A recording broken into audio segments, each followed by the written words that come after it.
verses which our wonderful Qur'an recited tonight, there's a consistent mention of Jannah and Jahannam. And I want to share our understanding of a few ahadith combined to give us the concept of the last person to enter Jannah. The last person to enter Jannah. And the ahadith are in the Sahihain. One is mentioned from Abu Hurairah radiyallahu anhu, and the other one is from Ibn Mas'ud, and the other one is from Mughira ibn Shu'bah. The way I will present it, I will have it all combined and give a combined understanding, inshallah ta'ala, of the three ahadith with regards to this concept. So the ahadith of the Prophet sallallahu alaihi wasallam mention that the last man, the last person to enter Jannah will be a person who will be in Jahannam. And may Allah Rabbul Izzah protect me and you from Jahannam. Say Ameen, Muslims. So, this man, the hadith says, will walk a step and fall a step, and the fire burn him a step. So, he's in calamity. You know, every step he takes, he falls on his face, and the gush of the fire comes, and he screams in agony. So he says, Ya Rabb, release me from this. Free me from this fire. For its flames have burnt me, and its fumes suffocate me. And he complains to Allah Rabbul Izzah. So the Lord of mercy and honor tells him, this is my servant. If I release you from the fire, do you promise not to ask for anything more? So he says, Bi'izzatik ya Rabb, by your honor ya Rabb, I swear, you take me out of here, I won't ask for another thing. So the Dhul Arsh al-Majid and Fa'alul lima yurid takes him out of Jahannam. And when he comes out of it, he looks back towards it, and he says, glory be to the one that saved me from this. Not another person from the awwaleen or the akhirin is more honored than me. You see, because of where he was, in comparison, this is heaven. So in his mind there is nothing more, no one is more favored than him. So he comes outside Jahannam.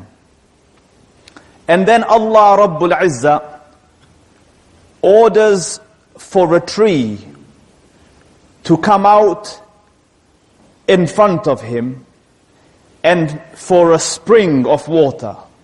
So he's at the gates of Jahannam, and he sees water. And understand there's no water in Jahannam. May Allah save me and you from Jahannam. وَإِن يَسْتَغِيثُوا يُغَاثُوا بِمَاءٍ كَالْمُهْلِ يَشْوِي الْوُجُوهِ. And any time they ask for a drink, they are given a water that burns the face as they drink it. So water is a rare commodity. So when he sees water, he longs for it. But he's promised that he can't ask for anything more. So, and one of the hadiths says, Ya Rabb, oh Allah, not wanting to ask, but at the same time it's too tempting. So then he says, Ya Rabb, take me close to that tree and that water, so that I might sit under its shade and drink from its water. So Allah Rabbul Izzah says, Ya ibn Adam, ma aghdarak. O son of Adam, how would you break your word? Didn't you promise me that you wouldn't ask for anything anymore? So the hadith says Allah Rabbul Izzah excuses him because he's been shown something that he has no patience towards. There's no way he could hold back. Allah Rabbul Izzah knows. So when he goes under the tree and drinks from its water and enjoys its shade, another tree bigger and better comes out in front of him near the gates of Jannah, and the stream is running alongside it. So he looks at it, and in the hadith, Ya Rabb, oh Allah, and then take me to it, Ya Rabb, closer to that tree. So Allah Rabbul Izzah says, O son of Adam, how you break your word. Didn't you promise? And every time, it's not an ordinary, it says, bi'izzatik, by your honor, Ya Rabb, I won't ask for anything more. So he says, take me there, Ya Rabb, I swear, I want, bi'izzatik, by your honor, I won't ask for anything more. So Allah Rabbul Izzah takes him to that tree. It is by the gates of Jannah. So when he sits under the tree and enjoys the shade and drinks from the water, he looks and he can see inside Jannah. And subhanallah, who can look at Jannah and not... you see a nice house and your heart thinks, Ya Rabb. Or you see a nice car, kids do this, my Lamborghini, and it's not his. Yeah, because you want it so bad.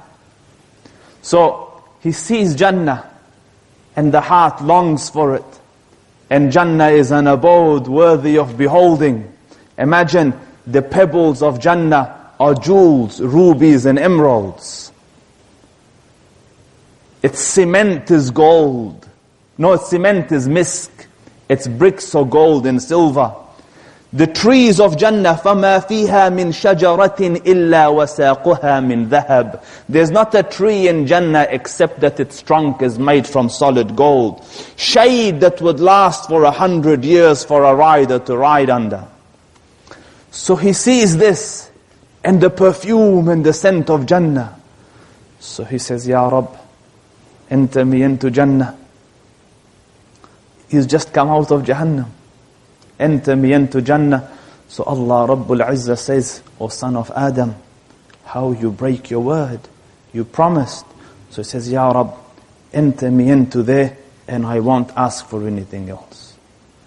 So Allah Rabbul Izzah says, enter Jannah. And when you come late to a party, all the seats look full because you feel out of place. This man's late to the party. He's late to Jannah. So when he enters, he says, all the places are taken. Where do I go?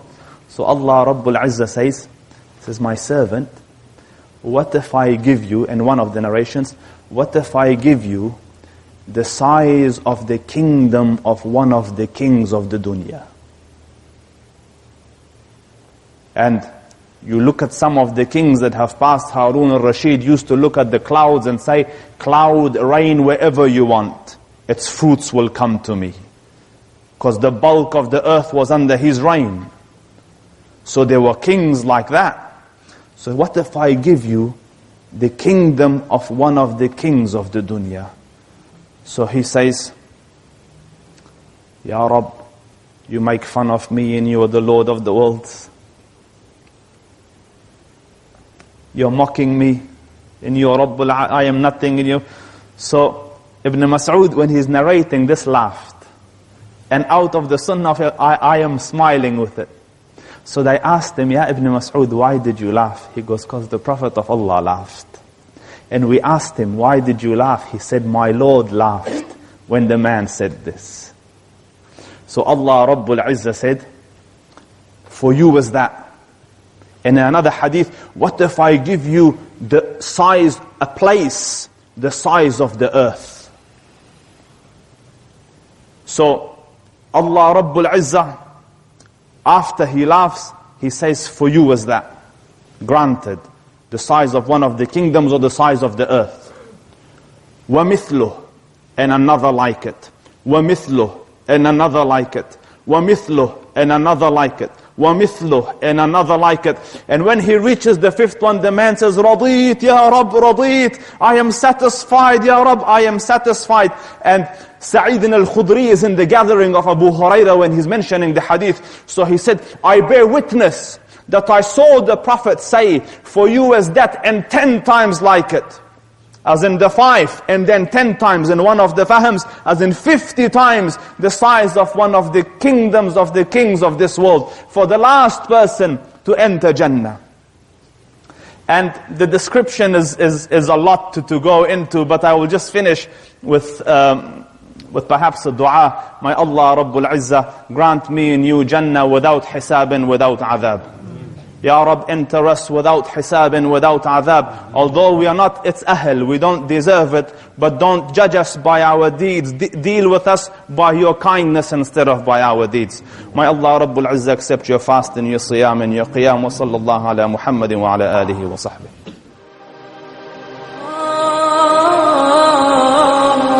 ينادي فؤاد